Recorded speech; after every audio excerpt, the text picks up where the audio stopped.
This Week in Murder, we dive into a homicide that caught a break after more than 46 years as a cold case. There are little news details and many things you will learn here for the first time as we study the recent arrest in the 1979 murder of Catherine Donahue on This Week in Murder. On Saturday, March 3rd, 1979, 31-year-old Catherine Donahue, a secretary, went out to dinner with co-workers and never returned home.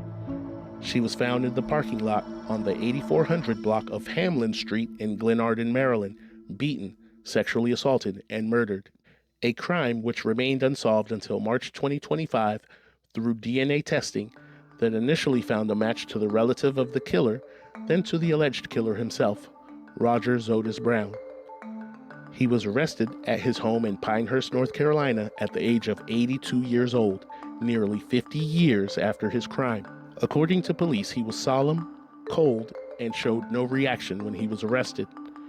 There was no known connection between Brown and Donahue.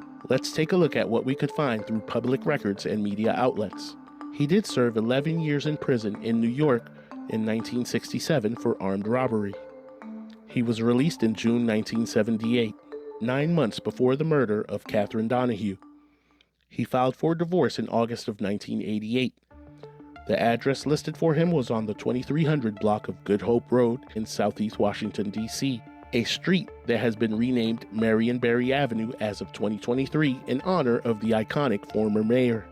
In June 1989, he purchased property in Hyattsville, Maryland, a 900 square foot, 2-bed, 1-bath apartment on 37th Avenue. It is unknown if he lived there at any point, but in June of 2013, he filed a tenant holding over complaint against 2 defenders listed to have been living at the property. The address listed for Rodger Zodas Brown at the time of the complaint was on North Morgan Street in Alexandria, Virginia, just one town over from Arlington, where his victim, Catherine Donahue, grew up. Then in August of 1999, Rodger Brown filed a civil contract complaint for $2,300 against a woman whose address is just a few houses down from Brown's property in Hyattsville. The address listed for the plaintiff, Mr. Brown, was again in Alexandria, Virginia, this time off of Pantano Place. The Honorable Judge Frank Krotoval Sr. dismissed the case for lack of jurisdiction. As a side note, Krotoval was revered for his work as a district court judge. He passed away in 2019, surrounded by family at the age of 85.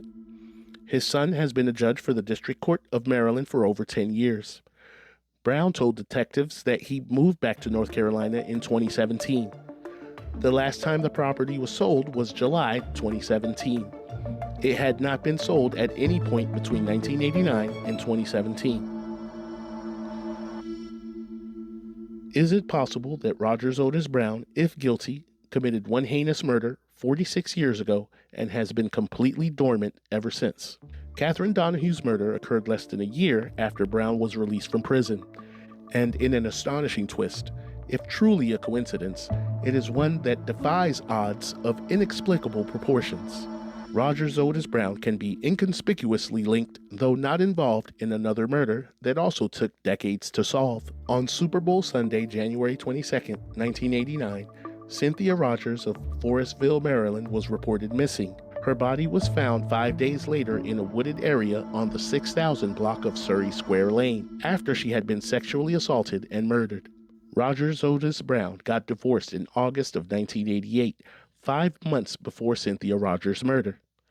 The address listed for his now ex-wife at the time of the divorce was on the 6000 block of Surrey Square Lane, right where Cynthia Rodgers was found.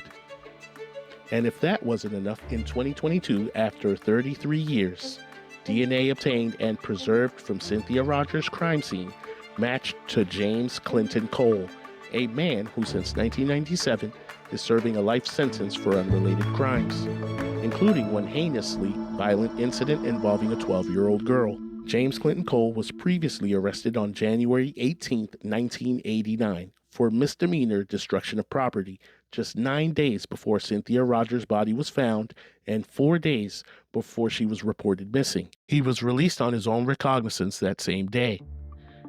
He was also arrested for one count of misdemeanor assault on April 25, 1984, a complaint filed by his wife. He was released on May 7. He divorced in August of 1997, while already incarcerated for life for first-degree rape, first-degree sex offense, child abuse, and incest within that same year. His ex-wife had an address in Waldorf, Maryland at the time of their divorce. Hiding near the woods behind Benjamin Stoddard Middle School in Waldorf is where James Clinton Cole assaulted a 12-year-old girl. The Charles County Deputy State's Attorney at the time, Anthony Covington, described the attack to the jury, saying that a man grabbed the 12-year-old girl as she was walking home on a bike path about 3 p.m. Cynthia Rodgers' family believed she was taking the path to the store to buy some ingredients for soup when she was grabbed and dragged into a wooded area where she was beaten, sexually assaulted, and strangled. Catherine Donahue, beaten, assaulted, and left outdoors. 2 men charged with 2 separate brutal murders of women, leaving similar crime scenes. Bodies left out in the open for public view, both killing working-class women. Donahue, a secretary, and Cynthia Rodgers, a biologist working on Parkinson's research, both taking decades to potentially solve through DNA, and both men not known to have a connection to their victims. 2 men with ties to the same block in Forestville, Maryland during the same time frame, though Catherine Donahue's murder occurred 10 years prior to that of Cynthia Rodgers. It doesn't negate the fact that in August 1989, Rodger Zodas Brown's ex-wife's address was listed as being on the same block where Cynthia Brown's body was discovered 5 months before the crime. Are they connected? Did Rodger Zodas Brown and James Clinton Cole know each other?